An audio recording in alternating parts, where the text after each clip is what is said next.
السلام علیکم دوستوں، اللہ تعالیٰ جسے چاہتا ہے بے شمار رزق عطا فرماتا ہے۔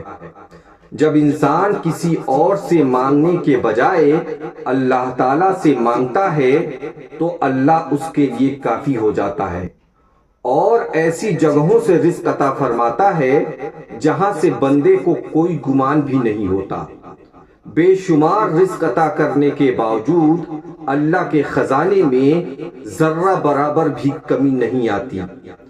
اللہ تعالیٰ انسان کی نیکی اور برائی کا بھی علم رکھتا ہے، اور اللہ تعالیٰ قیامت کے دن سبھی انسان کو اکٹھا کر کے حساب کتاب لے گا۔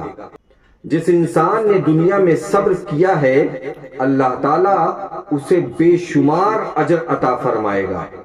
اسی لیے ہمیں دنیا میں نیک اعمال کرنا چاہیے اور برائیوں سے بچنا چاہیے۔ اللہ تعالیٰ ہم سب کو بلا حساب کتاب جنت میں داخل کرے اور ہمارا نامہ اعمال ہمارے داہنے ہاتھ میں دے، تبھی ہم کامیاب ہوں گے۔ اسی لیے ہمیں دنیا میں نیک اعمال کرنے چاہیے اور برائیوں سے بچنا چاہیے۔ اللہ تعالیٰ ہمیں ایسا کرنے کی توفیق عطا فرمائے، آمین۔